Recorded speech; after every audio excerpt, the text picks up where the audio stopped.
Assalamualaikum warahmatullahi wabarakatuh. Pada kesempatan kali ini, kami akan mempresentasikan dengan menggunakan multimedia interaktif. Perkenalkan, nama saya Demelza Rahmadani, NPM 18650023, dan juga ditemani oleh rekan saya yaitu Muhammad Anangga Firmansyah, NPM 18650010. Baik, sebelum kita memulai pembelajaran, sebaiknya kita berdoa terlebih dahulu.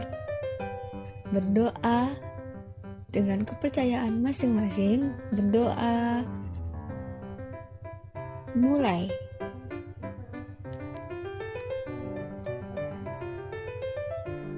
Berdoa selesai. Semoga anak-anak lebih semangat ya. Nah, pada kesempatan kali ini Ibu akan menjelaskan tentang tema 3, makanan sehat. Subtema 1, pembelajaran 5 dan 6. Masih semangat kalian hari ini? Tetap semangat ya. Nah, di sini Ibu akan membahas tentang tujuan pembelajaran. Yang pertama, mampu menemukan informasi tentang pencernaan. Yang kedua, mengetahui fungsi organ pencernaan. Yang ketiga, mengetahui informasi tentang iklan. Dan yang terakhir, mengetahui informasi tentang senjata tradisional. Langsung saja kita ke materi. Yang pertama, suatu pagi Dayu mengeluh sakit perut saat ia sedang berbaris dan bersiap masuk ke kelas. Setelah dicari tahu, ternyata Dayu tidak sarapan dan terlambat makan malam. Akhirnya sakit mahnya pun kambuh. Yang kedua, banyak orang berpikir bahwa penyakit mah hanya bisa diderita oleh orang dewasa. Ternyata anak-anak pun bisa.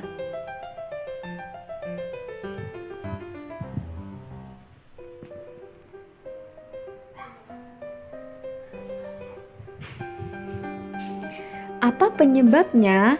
Apakah gejala mah yang dialami anak-anak sama dengan yang dialami orang dewasa?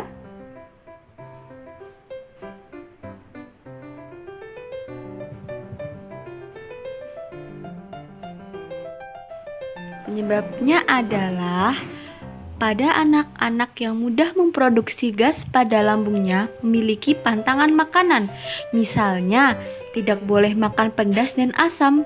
Mereka harus banyak makan sayur dan buah, serta tidak boleh terlalu banyak makan mie instan. Nah, di sini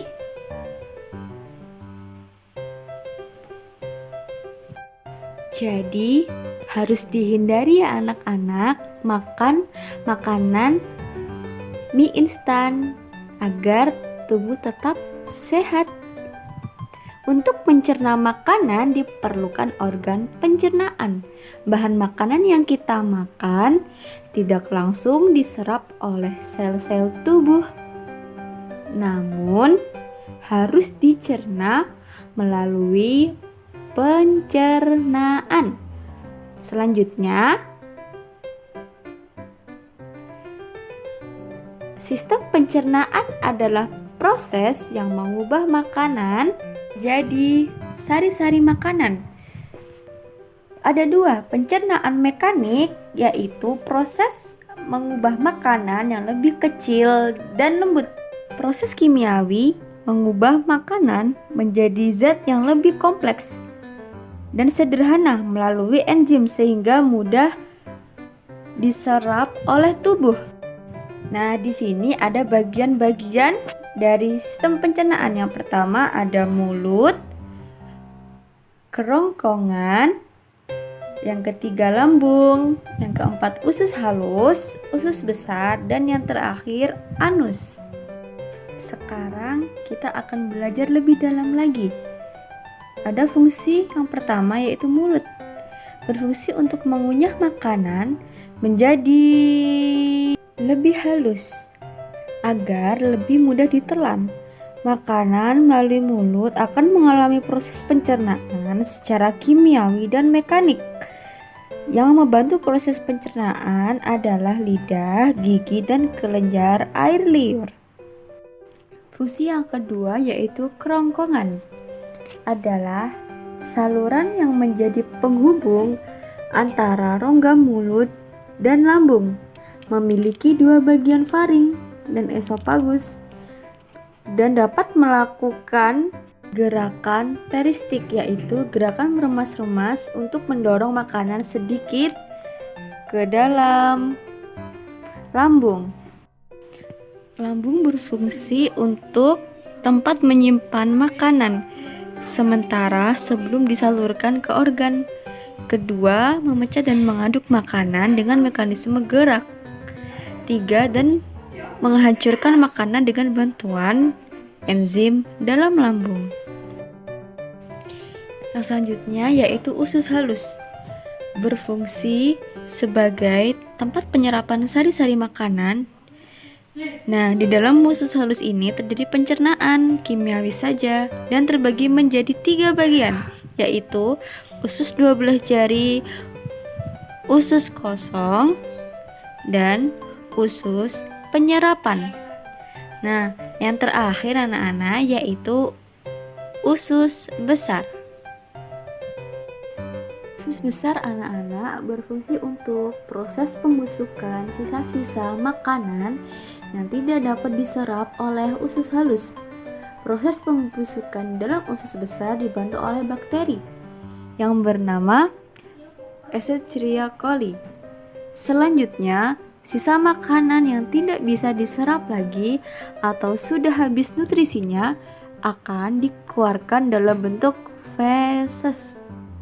Nah, anak-anak, kali ini kita sudah menjabarkan dan mengetahui fungsi dari organ-organ sistem pencernaan. Di sini, Ibu berharap anak-anak dapat memahami tentang fungsi dan dari sistem pencernaan. Saya akan melanjutkan dan dari rekan saya Demirza Rahmadani. Di sini saya akan memberikan pembelajaran tentang iklan. Iklan adalah berita atau pesan untuk membujuk dan mendorong orang agar tertarik pada barang ataupun jasa yang ditawarkan. Iklan biasa dipromosikan melalui media periklanan, televisi, radio, koran, majalah, dan internet. Iklan dibagi dua, yaitu iklan media elektronik dan iklan media cetak. Iklan media cetak, di sini ada contoh gambar di sebelah kiri nasi goreng Surabaya, dituliskan hemat, lezat, dan bergizi. Rasakan sensasi berbeda di sini.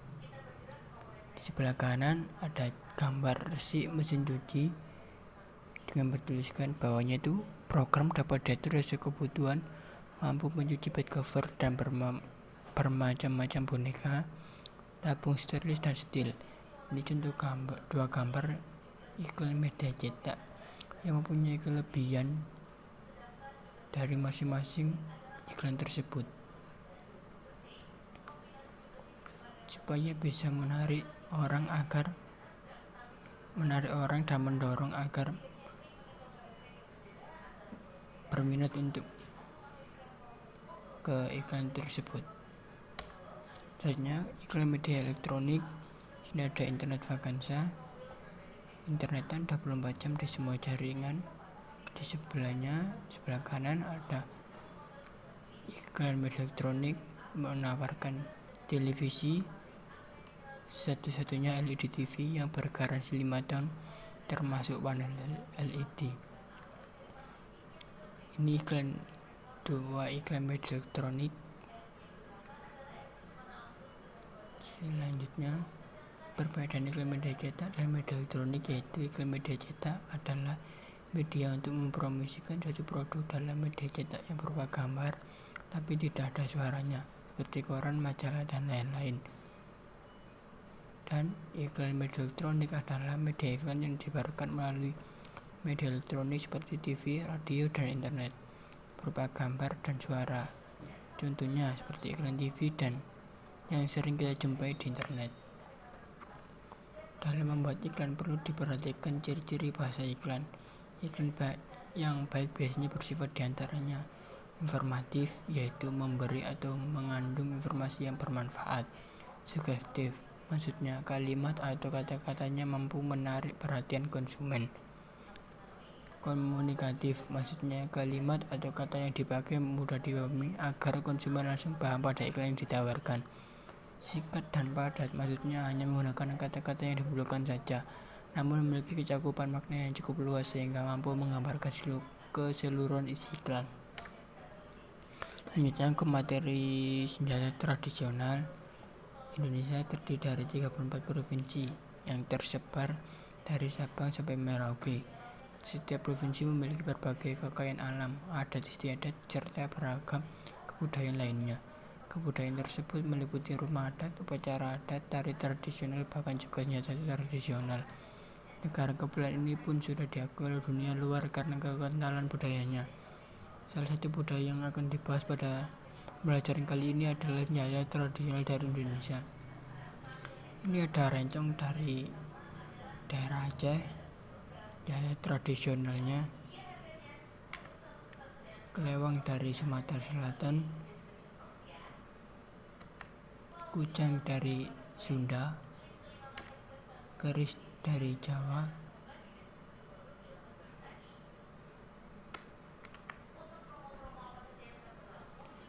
Sekian untuk pembelajaran saya Muhammad Anangga dengan rekan saya Demelza Ramadhani. Semoga pembelajaran kali ini bermanfaat untuk banyak orang, terutama untuk kelas 5 SD. Saya akhiri, wassalamualaikum warahmatullahi wabarakatuh. Selamat pagi, semangat untuk belajar.